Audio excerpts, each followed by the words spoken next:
Buenos días, muchas gracias. Quiero agradecer a la doctora Margarita Vázquez y a toda la comisión organizadora por esta invitación. Para mí es un honor estar hoy aquí siendo parte de este evento y nuevamente muchas gracias. Bueno, vamos a ver hoy sobre enfermedad celíaca. Hemos titulado Nuevas Perspectivas, tratando de actualizar qué es lo que estamos viendo y qué es lo que vamos a ver con respecto a los pacientes celíacos, a su sospecha, diagnóstico y evolución. Entonces vamos a definir la enfermedad celíaca. Es un desorden multisistémico con base inmunológica causado por la ingesta de gluten y otras proteínas afines similares que afecta a individuos con predisposición genética. Se va a caracterizar por una variedad muy amplia de manifestaciones clínicas que van a ser dependientes del gluten.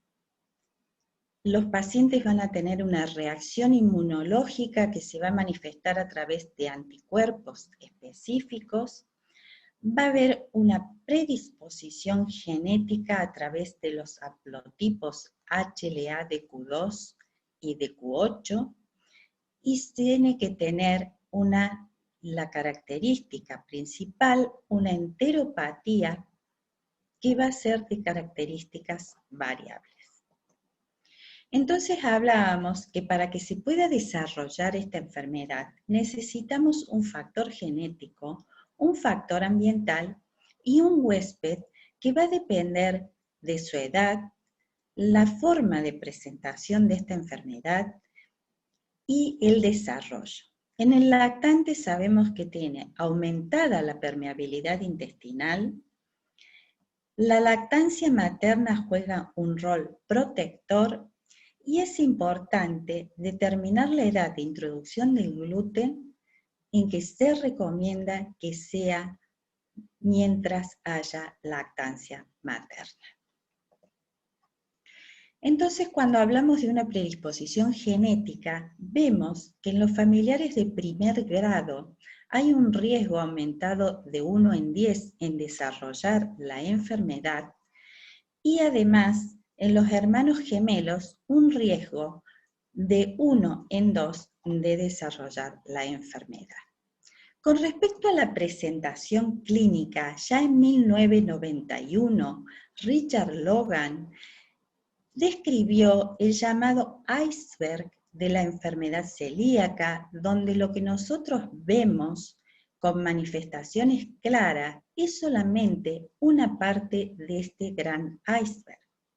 Y así se ha podido clasificar la enfermedad como una presentación clásica, que era lo que llamábamos antes típica, donde el espectro clínico es positivo, secundario a un síndrome de mala absorción, con diarrea crónica, distensión abdominal, sus consecuencias de malnutrición y anemia.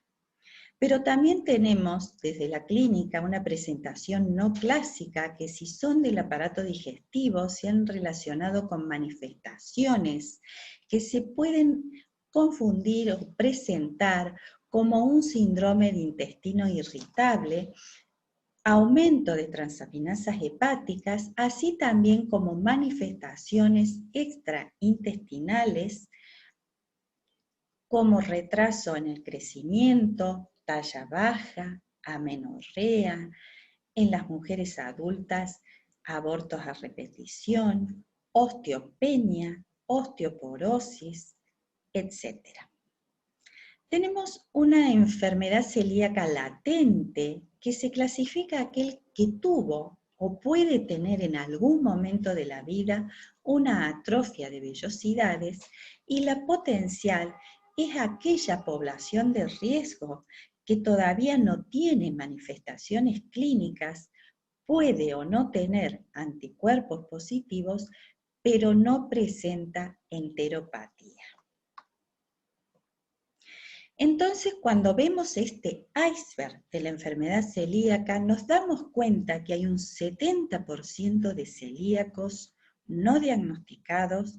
Para eso es importante que nosotros tengamos una alta sospecha de la enfermedad para poder realizar un diagnóstico precoz y prevenir sus complicaciones y secuelas. Es así que para hacer el diagnóstico de la enfermedad celíaca, la Sociedad Europea de Gastroenterología y Patología y Nutrición Pediátrica en Interlaken en 1969 hizo los primeros criterios diagnósticos donde se establecía 3 biopsias para confirmar su diagnóstico. Donde tenemos pacientes con clínica, una primera biopsia con atrofia de vellosidades, una segunda biopsia con recuperación de vellosidades cuando el paciente deja de ingerir gluten, y una recaída para confirmar el diagnóstico con atrofia de vellosidades al reintroducir el gluten. Pero esto cambia cuando aparecen los marcadores serológicos de anticuerpos específicos que nos hacen ir hacia la sospecha de la enfermedad, y es así que la ESGAN en 1990 ya saca nuevos criterios donde con un paciente de sospecha clínica, serología positiva con una biopsia con atrofia de vellosidades, es suficiente para el diagnóstico de la enfermedad. Y es también en 1992 y luego en 1999 donde sale la clasificación histopatológica de la atrofia de vellosidades por Marsh-Overhuber. Y en los 2000 comienzan muchas publicaciones sobre la utilidad de la determinación de los haplotipos HLA de Q2 y de Q8 dentro de un contexto de sospecha de la enfermedad y para confirmarla.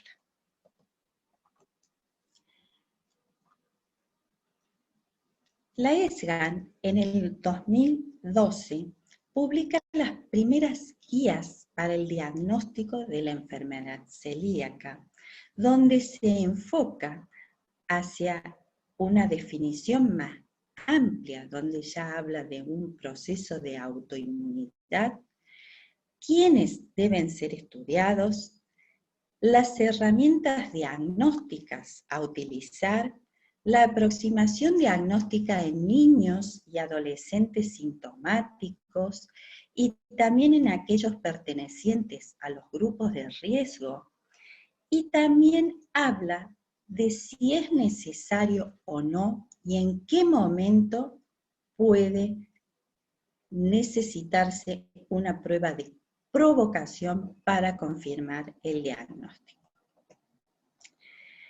La ESGAN en enero del 2020 publica una actualización de los criterios a los cuales ahora vamos a ver y resumir. Entonces, ¿en qué situaciones hay que investigar el diagnóstico de enfermedad celíaca? Tenemos los pacientes con clínica clásica, no clásica, en aquellos que tienen un síndrome de malabsorción, una desnutrición secundaria, una diarrea crónica, y también en aquellos de síntomas no tan típicos como se describieron en su principio de la enfermedad, como puede ser el retraso de talla, un retraso puberal, una anemia crónica que no responde al tratamiento, un síndrome de intestino irritable, dermatitis herpetiforme, fatigas, aftas, osteopenia, etc.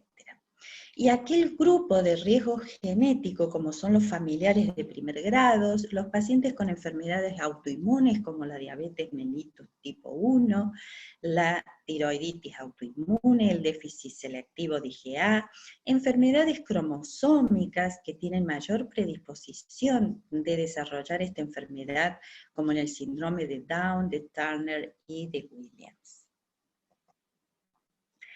La gran pregunta: ¿se puede establecer el diagnóstico de enfermedad celíaca con precisión y seguridad, con o sin biopsia intestinal.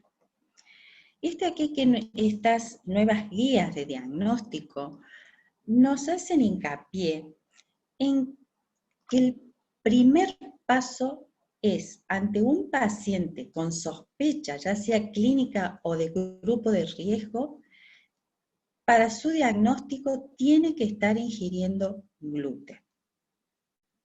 No se suspende el gluten, salvo que sea un cuadro tan severo que ponga en riesgo la vida, que nosotros lo hemos visto esto en lactantes, muy desnutridos y muy comprometidos de su estado general.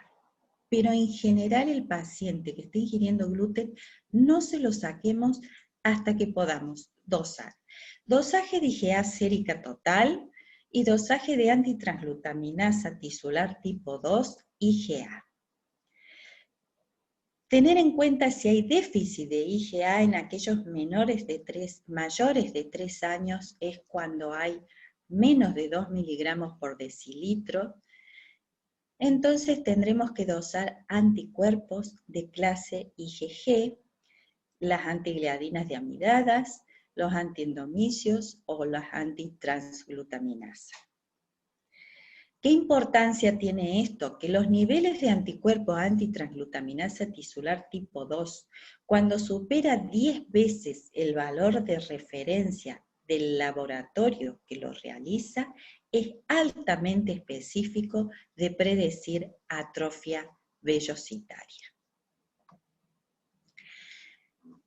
Se ha implementado un test de lectura rápida que es de utilidad quizás en el área primaria como un screening dentro de los pacientes de población de riesgo o sospecha clínica, pero es un test de sangre capilar cualitativo, no cuantitativo, tiene alta sensibilidad, por lo cual nos puede dar una alta incidencia de falsos positivos. Por lo tanto, se debe realizar o confirmar con la serología clásica, por lo tanto, no sirven para el diagnóstico. Quizás sí para clasificar una población. Entonces, ¿cuándo podría omitirse la biopsia intestinal? En estas guías nos hablan de aquellos pacientes sintomáticos, clásicos, no clásicos, aquellos pacientes del grupo de riesgo en estas guías del 2020 se incluyen, aunque sean asintomáticos, con un dosaje de antitransglutaminasa tisular por mayor de 10 veces del valor de corte normal. En una segunda muestra, para confirmar, debe haber autoanticuerpos antiendomicios del tipo IgA positivos, no debe tener déficit de IgA sérico, y ya en estas guías 2020 hablan que no es necesario dosar los haplotipos HLA, ya que todo celíaco los va a tener positivos. En todos los demás casos, la biopsia intestinal es obligatoria para evitar diagnósticos incorrectos. Se recomienda también que la decisión de realizar o no una biopsia en pacientes que cumplan este perfil, esta característica, se debe tomar en una forma consensuada entre el profesional, la familia y el paciente en caso que éste ya tenga edad de entender y tomar decisiones. ¿Qué nos muestra una biopsia intestinal? Puede ser de un espectro variable, como lo clasificaron Marsh y Overweb. La lesión es parcheada, por eso es importante tomar varias muestras. Las lesiones no son específicas, hay enteropatías que pueden presentar también grados de atrofia. Se deben tomar biopsias del bulbo duodenal, ya que antes no se tomaba, hoy en día hemos tenido pacientes, se describen pacientes en la literatura que solamente presentan atrofia vellositaria en el bulbo y tomar no menos de 4 biopsias en la segunda y tercera porción del duodeno. Es importante cómo vamos a orientar la muestra de la biopsia y el patólogo debe informar de acuerdo a la clasificación de Marsh-Overware. ¿Qué pasa si no tomamos biopsia intestinal? Corremos el riesgo que en aquellos pacientes que no respondan a la dieta libre de gluten o que presenten complicaciones, no tenemos un material histopatológico de inicio donde podemos implementar otros tipos de estudios de tipo histoquímica para clasificar los tipos de linfocitos T o determinar los depósitos de antitransglutaminasa. En el paciente adulto tenemos que tener en cuenta el riesgo del linfoma intestinal, etc. Otro punto que tomaron estas guías es si se debe o no hacer provocación, si se acuerdan en aquellos primeros conceptos de Interlaken. La provocación, es decir, una vez que el paciente se retiró el gluten, se recuperó, volverlo a reintroducir en casos sumamente dudosos, como cuando aquella biopsia de inicio dio un MARS-1, autoanticuerpos negativos, o que no coincidan los haplotipos de Q2 o de Q8. En la provocación, la elevación de los autoanticuerpos junto con una recaída clínica y o histológica confirma el diagnóstico. Un apartado especial para hablar de los antígenos del sistema HLA. Encontramos que el 90% de los pacientes celíacos presentan el heterodimo HLA-DQ2, DQ2.5 y DQ2.2, el 10% presentan un DQ8 y un 3% pueden presentar ambos heterodimos. Dentro de la población indoamericana hay una mayor incidencia del DQ8, que hay unos artículos muy interesantes publicados por la doctora Araya de Chile y su equipo.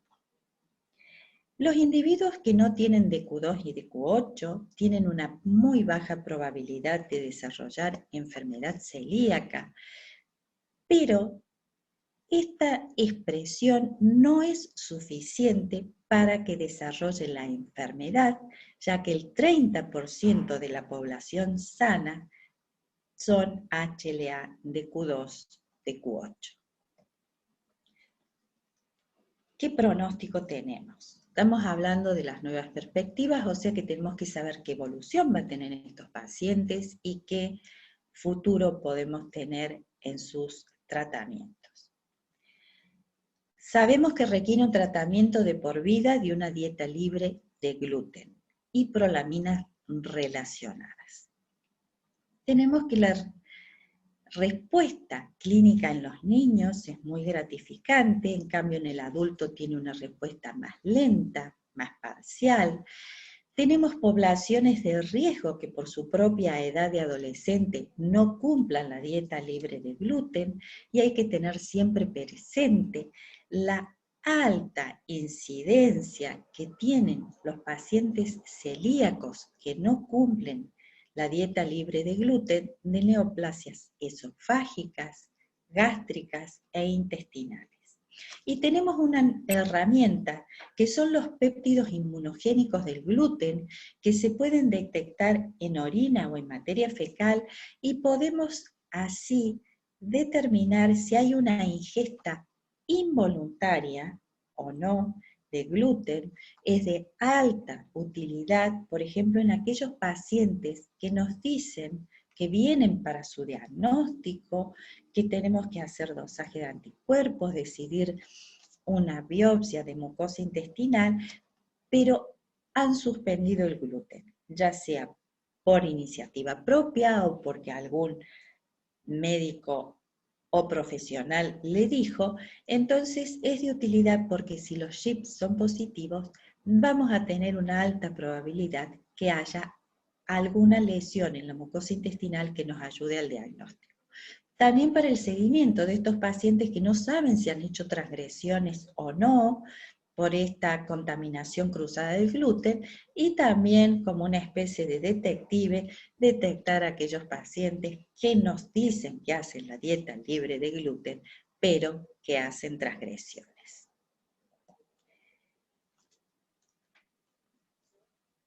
¿Qué estamos teniendo de nuevo en las perspectivas de la enfermedad celíaca? Se está trabajando mucho sobre la microbiota. Se ha demostrado que la microbiota intestinal de los pacientes celíacos es diferente del paciente no celíaco. Entonces se empieza a trabajar en la prevención de infecciones intestinales ya desde la primera infancia y la protección de la microbiota, que se puede hacer intervenciones a través del uso de probióticos que podrían representar nuevas estrategias de prevención de la enfermedad, donde hay estudios que hablan de las bifidobacterias, algunos lactobacilos, el Saccharomyces boulardii, que tendrían capacidad de degradar los péptidos proinflamatorios del gluten, disminuir la inflamación y la permeabilidad intestinal en estos pacientes. ¿En qué otras nuevas estrategias se está trabajando? Puede ser que se trabaje en el trigo propiamente, se están buscando trigos transgénicos que no tengan la capacidad citotóxica del gluten original, pero también a nivel de la respuesta del organismo del huésped, con terapias endoluminales que degraden el gluten en la luz intestinal, regulando así la respuesta inmune adaptativa o modulando la permeabilidad intestinal de este grupo de pacientes. Se está trabajando en proteasas exógenas como la arasotida, el propilendopeptidasa, etc.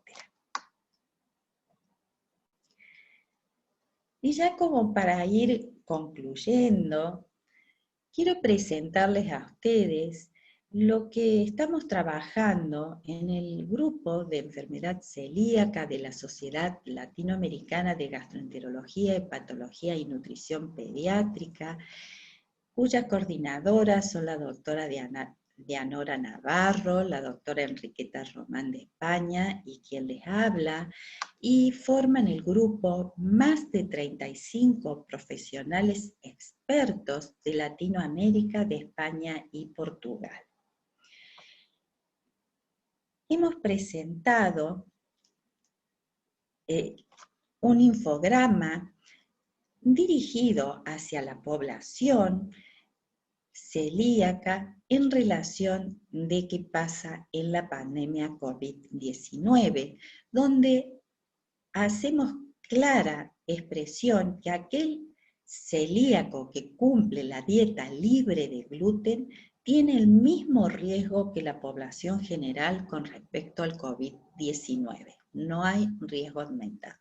Por eso las recomendaciones es que se siga cumpliendo la dieta en forma rigurosa, que consuma alimentos certificados libres de gluten, que revise su estado de vacunación, como son las vacunas para el neumococo, la varicela, el hemófilis influenza y la hepatitis B. Preguntar a su médico de cabecera si debe revacunar o vacunarse y consultar a su médico si hay pérdida de peso, reaparecen síntomas o en aquellos pacientes que estén en tratamientos inmunosupresores. Esta es la infografía para la población y el paciente celíaco. También hemos desarrollado una infografía para ese primer paso de sospecha de la enfermedad celíaca por parte del médico de cabecera, de los médicos de área primaria familiares y para pediatras, donde hacemos hincapié, donde se recalca la definición de la enfermedad celíaca, cuándo sospechar la enfermedad en pacientes que tengan síntomas clásicos, no clásicos, en aquellos pacientes de grupo de riesgo, qué examen solicitar en la atención primaria, que es la cuantificación de IgA y las antitransglutaminasas de tipo IgA, y en aquel caso que nos dé positivo o haya una duda diagnóstica o alta sospecha diagnóstica, es el momento de derivar al gastroenterólogo pediatra para su diagnóstico y tratamiento. Muchísimas gracias nuevamente por esta invitación y quedamos a disposición para las dudas que pudiera surgir y los contactos que sean necesarios. Muchas gracias.